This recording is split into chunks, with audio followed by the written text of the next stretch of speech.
Murderous masterminds. Brilliant, wicked, conniving. It wasn't just a happenstance, haphazard murder spree of a year. It was 50 weeks of planned killing. They are driven by revenge, dogma, and ego. My name is Ted Lundy, and I'm the defendant in the case, and I'm just here to introduce myself. Their common trait, exceptional intelligence. What transformed such gifted men into some of the most brutal killers? And which of them is most evil? A scale exists to measure the darkest corners of human behavior. It weighs the criminal mind and the crime. From impulsive murderers to serial killers, this 22-point scale attempts to determine who are the most evil among us.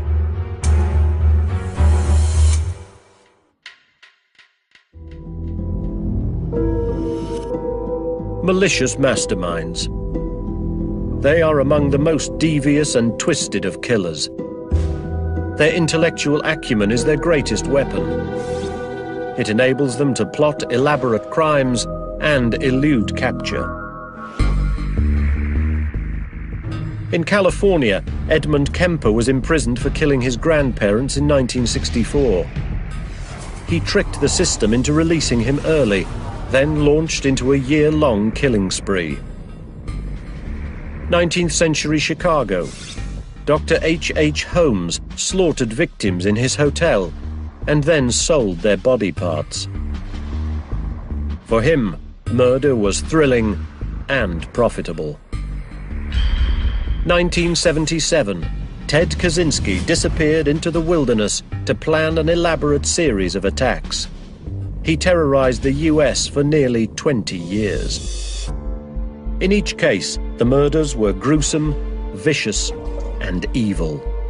But no two evil acts are the same. The 22-point scale is a tool to quantify murderers and their crimes. Forensic psychiatrist Dr. Michael Stone of Columbia University in New York created the scale. Dr. Stone explores the killers' histories to understand what motivates them. Serial killers in general are cunning. They must strategize, plot, and scheme to execute their plans. But those who most successfully carry out their murders are exceptionally clever and smart. These killers usually occupy the higher levels on the scale of evil. Edmund Kemper was one of these mastermind killers. We're talking about a cold, hard murder, and mayhem and assault and robbery and rape. Northern California, 1972. The morning before Easter Sunday, Edmund Kemper made his bed, washed up, and left the house. The home was tidy, still. It seemed like an unremarkable day, but for Kemper it was momentous. He had just realized his childhood dream of killing his mother.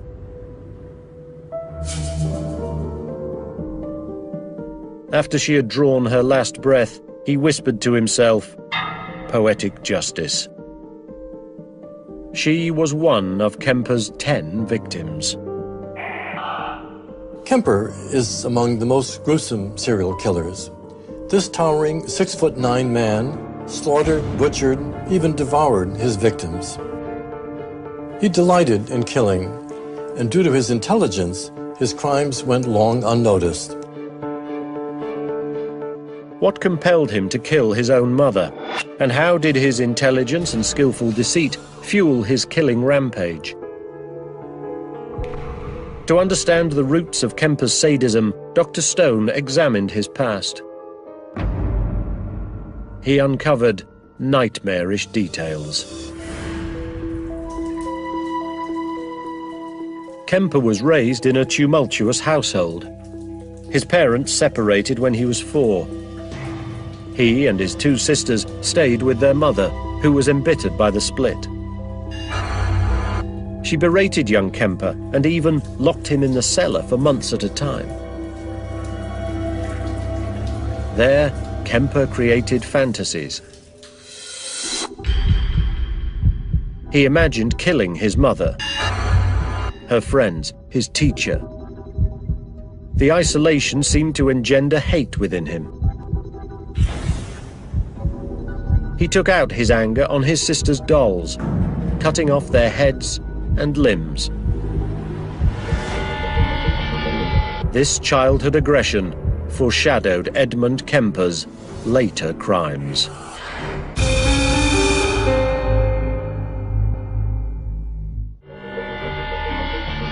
Edmund Kemper had the misfortune of spending his childhood in a dysfunctional and abusive household.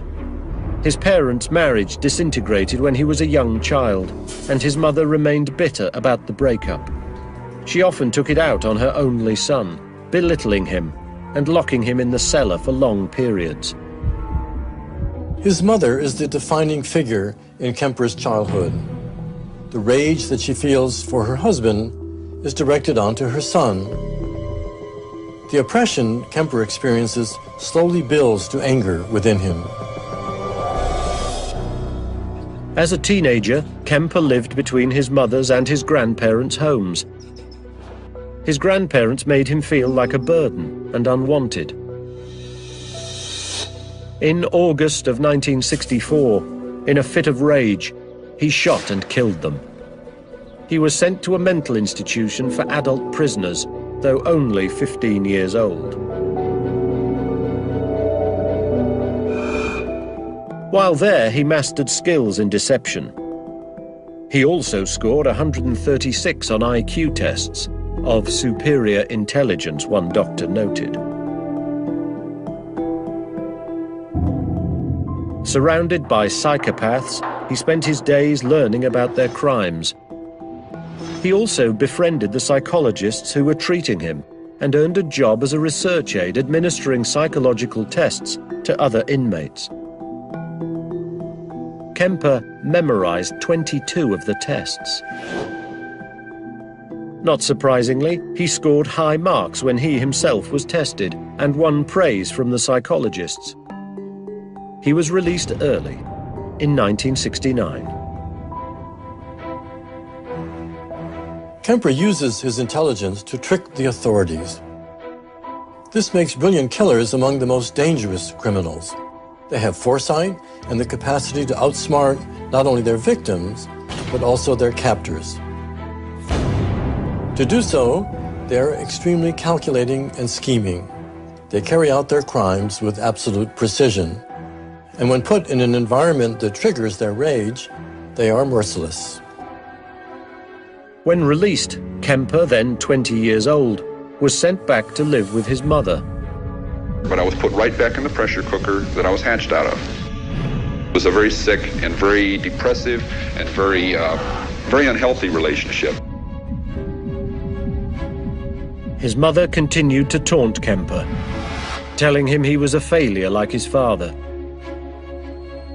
Each time they argued, he would storm out of the house and drive about aimlessly. He would sometimes pass young female hitchhikers. He began to pick them up, enjoying their company and their vulnerability. Kemper's first victims were two female university students. He picked them up, then shot and killed them in his car. He took the bodies home and dismembered them, just as he had done to his sister's dolls. He saved some of the body parts in the refrigerator as trophies and even cannibalized some of them. The rest he discarded along the California coast. He eventually killed and mutilated 6 young women. Each murder he later described as a fantasy come to life. The police had no idea who the killer might be. It wasn't just a happenstance, haphazard murder spree of a year. It was 50 weeks of planned killing. With each murder, he became more excited, more empowered, and more charged to kill again, and more savagely each time. Kemper's rage drove him to kill university girls, but in the end he directed his anger towards the source of his rage, his mother. On the Saturday before Easter, he bludgeoned and decapitated her in her bedroom. He then invited a friend of his mother's over and killed her. The next day, he turned himself in. During Kemper's childhood, his mother was an abusive presence. As he got older, he channeled his aggression into murder. Targeting female hitchhikers, in a sense, was like killing his mother over and over again. Ultimately, killing his mother was his form of retribution, closure. Edmund Kemper was given 7 consecutive life sentences. Dr. Stone places him on the scale. Because of the serial nature of his crimes and the sadistic pleasure Edmund Kemper experienced, I would place him on level 22 of my scale. This is the highest category, a place for torture murderers whose crimes involve butchery and sexual assault. He is undeniably one of the most evil killers still alive. How could Kemper kill with his bare hands? Is there something fundamentally different about him that makes him a cold-blooded killer?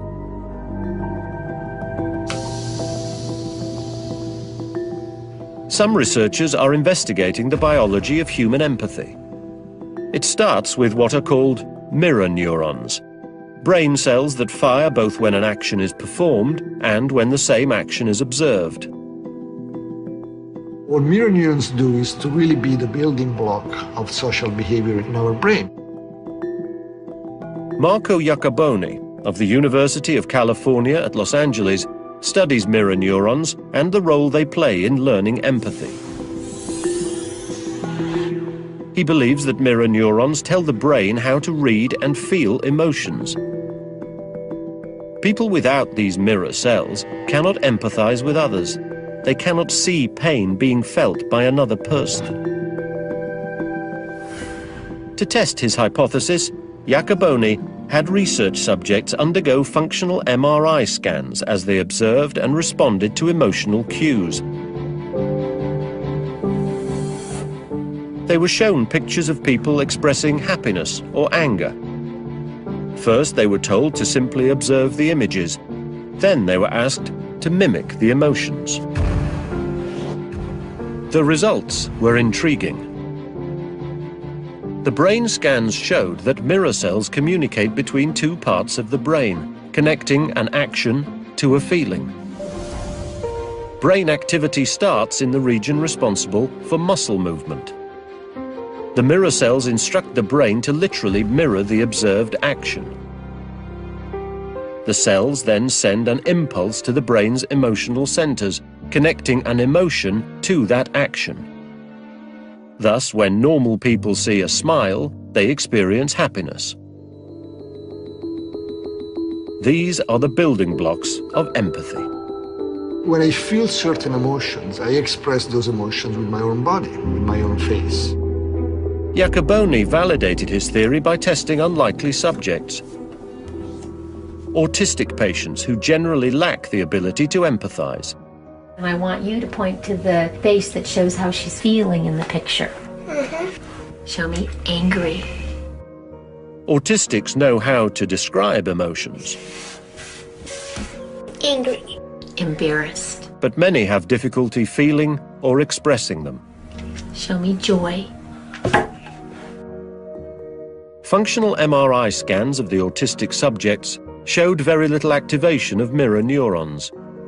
The more severe the autism, the less activity in the mirror neuron system. There's no correlation between autism and violence, but Iacoboni believes that a detachment between mirror neurons and the emotional centers of the brain may block feelings of empathy and provides a key to explaining violence.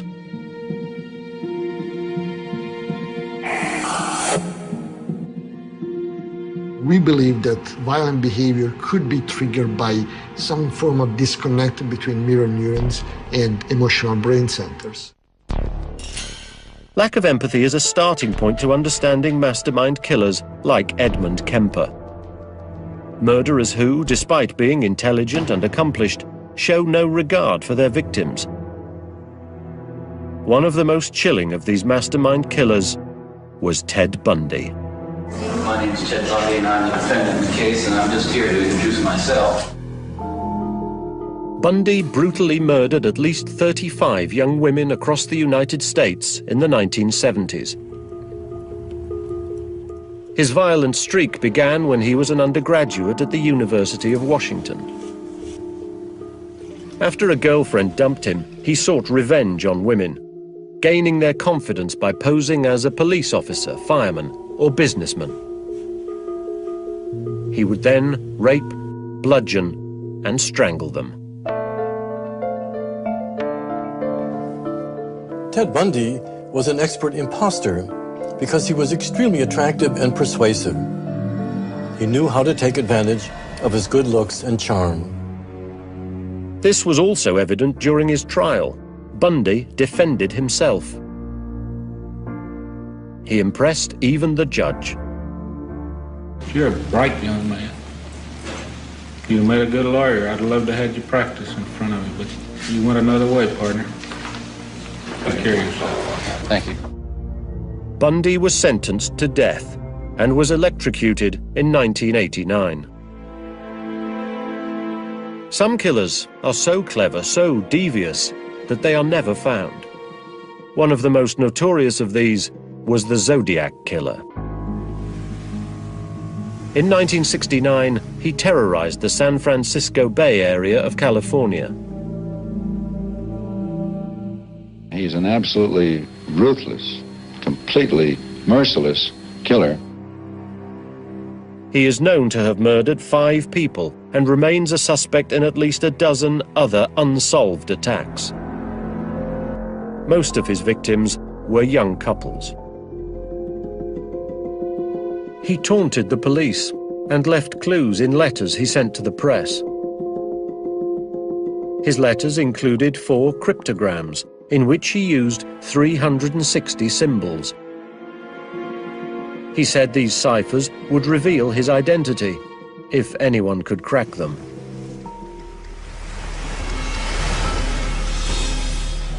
But investigators could decipher only one of the 4 cryptograms. The Zodiac Killer has never been apprehended. His notoriety continues, and his identity remains unknown. Though not identified definitively in his lifetime, Arthur Lee Allen, whose IQ was 136, was suspected of being San Francisco's Zodiac Killer. From evidence gathered after his death, his guilt is now a near certainty. His ability to evade capture and kill ruthlessly places him among the most evil masterminds. There are masterminds who thrive on the mental challenge of executing the perfect crime. 2 such were Nathan Leopold and Richard Loeb, wealthy university friends of extraordinary intelligence. Chicago, 1924. Bored with their privileged lives, Leopold and Loeb hatched a plan to kidnap and kill an acquaintance. Money wasn't their objective. Their aim was to get away with an elaborate crime.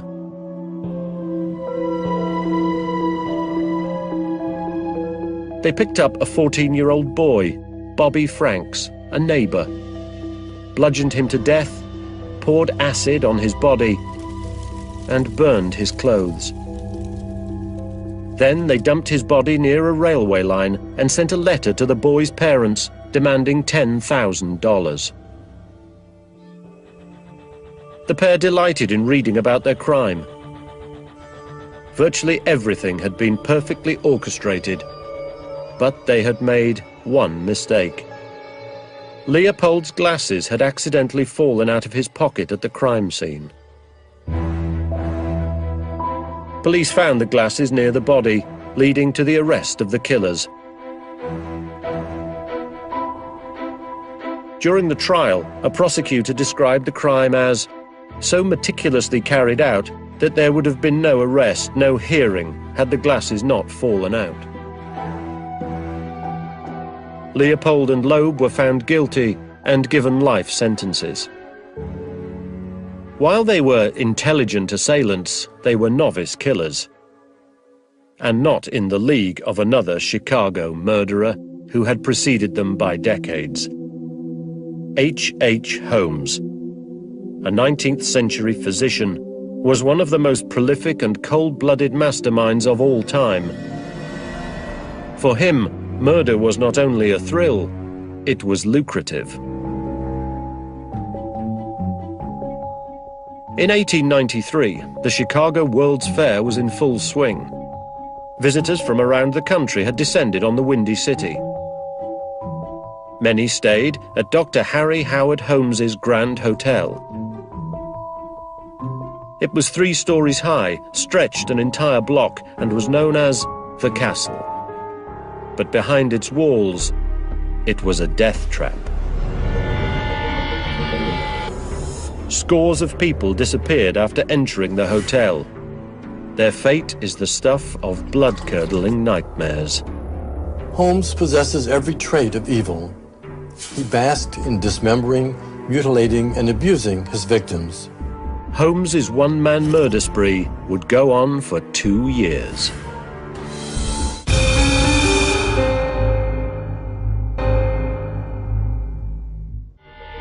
H. Holmes was a 19th century doctor whose intelligence was his greatest weapon. What transformed this successful physician into one of the most vicious murderers in American history? His story begins with a troubled childhood. He was born in 1861 and grew up in isolation. Death fascinated him.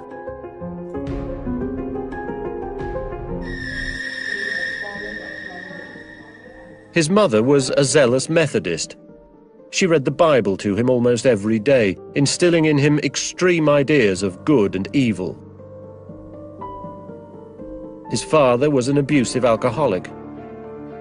The boy tried to escape by immersing himself in his studies and collecting macabre souvenirs. As a child, he was a loner. He finds refuge in his astounding intellect. He is an exceptional student, but somehow his mind gravitates toward all things grisly and morbid. At the age of 16, Holmes graduated from school. Soon afterwards, he entered medical school, where he showed extraordinary skill in dissection. He also managed to make money from the school's cadavers. He took out life insurance on fictitious people, named himself the beneficiary, and presented the cadavers as the deceased. Over the next 17 years, his crimes escalated to murder. By 1893, Holmes had made something of a name for himself in the booming city of Chicago. He was a successful young doctor and owned a large building that housed a chemist, other shops, and a 71-room hotel. Neighbors called him the land-rich physician. But some of the building's workers and hotel guests began to disappear. As many as 50 travelers went missing after checking into his hotel. Holmes was gassing them in their rooms. He then sent the bodies to the cellar through a secret chute.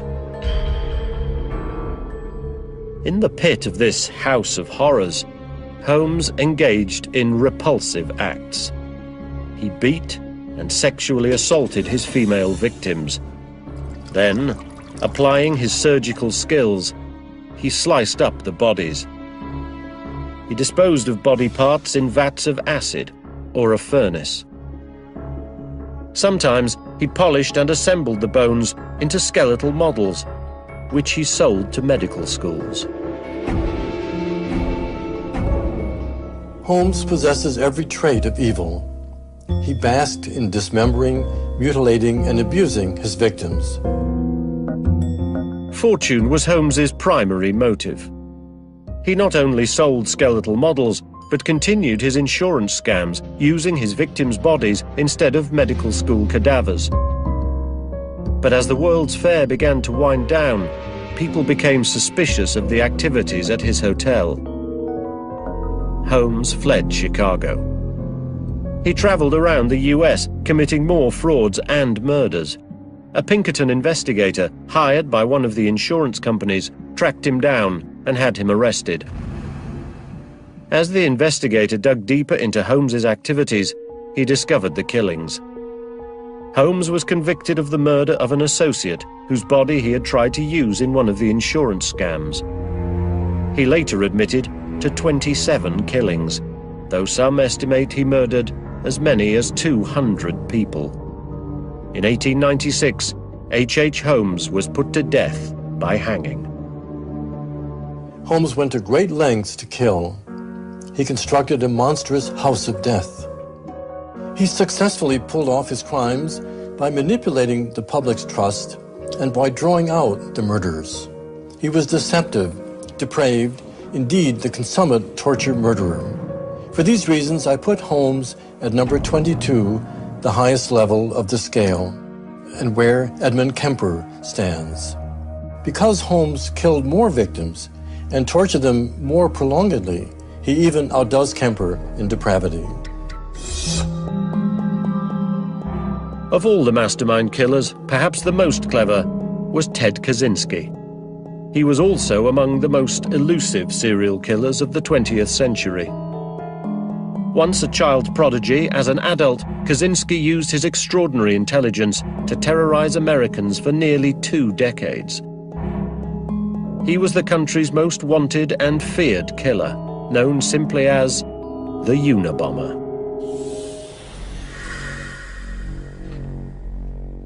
Living secretly in a 3-by-4-meter wood cabin, the Unabomber spent his waking hours obsessed with a violent plot to remake the world through the use of terrorism. In 1978, he began sending parcel bombs to people whose beliefs he found offensive. This former mathematics instructor at the University of California ultimately killed 3 people and maimed 24 more. For 18 years, Kaczynski baffled the authorities. His crimes yielded no evidence, nor any clues as to his identity. The Unabomber was as elusive as a ghost. The Unabomber case was probably one of the longest and most terrifying mysteries in the U.S. How Ted Kaczynski got away with murder for nearly 2 decades points to an extraordinary mind. To understand the roots of Kaczynski's violence, Dr. Stone examined his childhood and uncovered disturbing details. Chicago, 1942. 9-month-old Ted Kaczynski was admitted to hospital with a severe skin rash. Doctors strapped him to the bed to prevent him from touching the sores. For a month, the baby lay in isolation, barred from human contact. According to his mother, young Ted was never the same. He became shy, awkward, listless. Socialization begins at birth through human contact. Isolation at such an early age can be emotionally destructive. Far more likely, however, is the fact of his having been born with genetic tendency to paranoid schizophrenia. It soon became evident that young Ted possessed exceptional intelligence. At the age of 10, Kaczynski scored 170 on an IQ test. Genius level supposedly began at 140, although the test is no longer used in American schools. He was academically precocious and immersed himself in his studies, but something was amiss. Kaczynski was withdrawn. He spent much of his time alone and showed aggression towards his peers. In 1958, 16-year-old Ted Kaczynski enrolled at Harvard University. While there, Kaczynski volunteered to be a subject in a dubious psychological experiment. Brilliant yet reclusive outcasts were the recruits of choice for the project. The subjects were given code names. Kaczynski's was Lawful. Participants were told to write down their world philosophy, their personal manifesto. Their views were then openly challenged. The goal was to test their emotional strength. Heart and breathing rates were measured. Kaczynski responded wildly, brimming with fury. The study lasted for 3 years. This continual tormenting at such an impressionable age could have affected Kaczynski, building long-term hostility that would find an outlet later in life. Perhaps these experiences and his genius mind put him on a path of evil. Some research shows that highly intelligent brains grow differently to normal brains, and that negative events can have more lasting effects. We know that in some people who have a very high IQ, there's a cost associated with this high mental functioning. Dr. Paul Thompson is a neurologist at the University of California at Los Angeles. He maps the growing brain and explores how high intelligence may affect behavior. One study scanned the brains of high and average intelligence subjects every year for several years. So basically what we do is we take a snapshot of how the brain looks every year, and then we kind of compile these into a movie. During the first 3 years of life, a normal brain has billions of cells making 1 million new neural connections every day. The brains of extremely intelligent youngsters have even more brain cells. Their brains are more active and make even more neural connections. Dr. Thompson's results show a remarkable pattern. Highly intelligent brains need an average of 2 extra years to make and organize neural connections and to mature. This is a really surprising finding. You might think that smart children, everything happens sooner. Their brain grows faster, grows earlier. Does this difference in brain development affect behavior? Can traumatic events have a greater impact on the slow-to-mature brains of the highly intelligent? There's some evidence that at the very high end of IQ, they may become socially withdrawn, they may not take the time to focus on other emotional areas of development, and we think that an extreme focus on intellectual pursuits might be detrimental. It's not likely that this different growth rate makes a brilliant mind more vulnerable to violence, but studies have shown that negative childhood experiences can destroy brain cells and impair emotional development. Thompson has demonstrated this by tracking brain maturation through early adulthood. He has discovered that from birth to 20, the developing brain is very impressionable. And so any experiences that you have during that time are critical for the future development of the brain in adulthood. Could Ted Kaczynski's early childhood and late teenage traumas have led to his violent impulses? Kaczynski graduated from Harvard in 1962. He might have become an accomplished mathematician. Instead, his genius helped him become one of America's most renowned terrorists, the Unabomber. After Harvard, Kaczynski earned a PhD and landed a plum teaching position at the University of California at Berkeley. But 2 years later, he resigned and retreated to a solitary life in the Montana wilderness.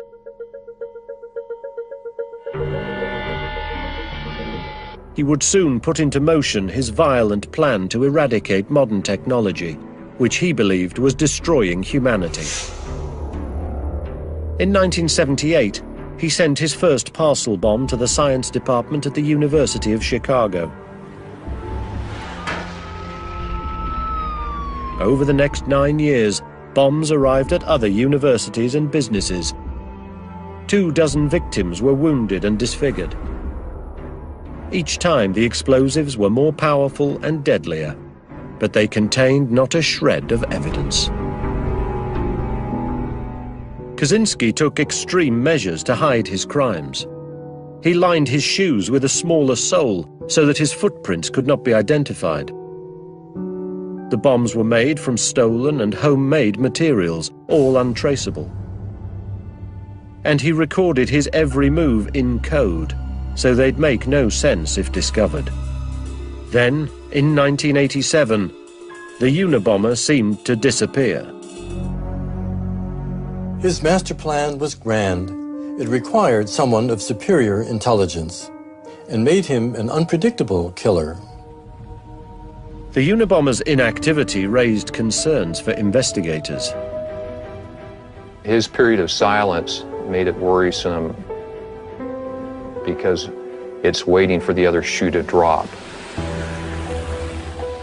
He may take a recess from his bombing activities to reevaluate, to improve on his devices.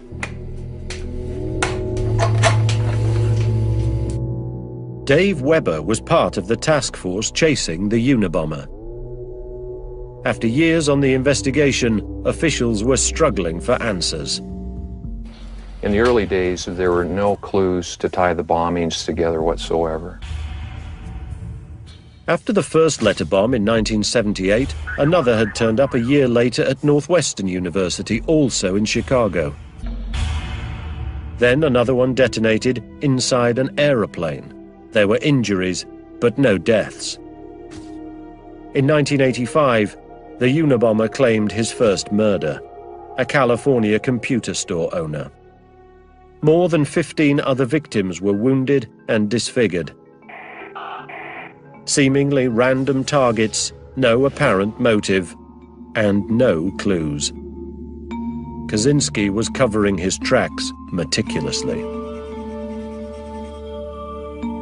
He made his own pipes. He knew that pipe material might be traced, so he would make his own lead pipes, wrap it with tape. Kaczynski collected strands of hair from public washrooms and planted them in bombs to mislead investigators. Kaczynski had a mind of a chess master. He was always thinking steps ahead to outpace and confuse investigators. He was dogged and willing to go to great lengths to perfect his plans. Despite the harsh Montana terrain, Kaczynski traveled far and wide to gather bomb parts. Living off the land and in deep seclusion, he survived on $300 a year. Periodically, he would ask his family for money so he could travel to other cities to post the parcel bombs. His extreme measures succeeded in keeping the authorities at bay. Eventually, Ted Kaczynski was caught, but not by any of the scores of police, FBI agents, and investigators who were doggedly hunting him.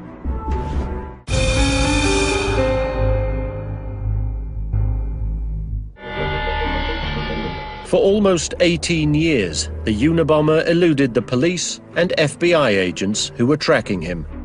His bombs were so cleverly designed, his attacks so seemingly random, that the authorities were at an almost total loss. They did, however, discover one connection among the bombs. The triggering device was so unique, it wasn't known to any of the bomb technicians nationwide. Eventually, a few other links between the bombings began to emerge. Each package had been posted with stamps depicting the playwright Eugene O'Neill, whose works touched on the theme of revenge. Detectives also noticed a Wood-related theme. One victim's last name was Wood, another lived in Ann Arbor, Michigan, and one of the victims worked for a forestry group. They also noted that each bomb was encased in a wooden box. Desperate for leads, investigators looked into every possible wood-related industry. It seems rather broad to look at it, but first of all, you have to look at the sources of the wood, and then from those sources, you look at the customer base. The wood leads are so immense, it's almost like counting stars. Unfortunately, their efforts sent them down more dead ends. These false leads were clearly tricks, games to throw off investigators. They were signs of a highly intelligent, clever mind. But what Ted Kaczynski was creating in secrecy would eventually lead to his capture. During the Unabomber's hiatus from 1987 to 1993, Kaczynski was drafting a personal manifesto for the world to see and to define who he was. It was a 65-page proclamation that called for the destruction of modern life. It began, "The Industrial Revolution and its consequences have been a disaster for the human race." Kaczynski criticized scientists, those who covet power, and those who fight passively. His manifesto, ironically, damns the very kind of people who he is. Kaczynski himself was a scientist, and he craved power. Ostracized all his life, he was angry with the world that didn't accept him. He clearly found power by being the Unabomber. By plotting mail bomb schemes, he kills from afar, passively, an approach he condemns in the manifesto. In 1996, investigators finally got their big break. A man came forward who was convinced that the Unabomber was his brother. After a month-long stakeout in Montana, Ted Kaczynski was arrested. Officials were shocked by the appearance of the man they had apprehended. He was gaunt, filthy, and wild-looking. But unlike his appearance, Kaczynski's cabin was clean and organized and packed with books, bombing materials, and weapons. It took the FBI 12 days to inventory the cabin's contents. A search of his cabin uncovers a mad genius mind. Among serial killers, Ted Kaczynski is unique, killing not for sadistic pleasure, but for a philosophical cause. His manifesto shows a brilliant but pathological mind. To many, an evil genius. Kaczynski was charged with killing 3 people and injuring 11. He pleaded guilty to all counts and was sentenced to life without parole. Dr. Stone places him on the scale of evil.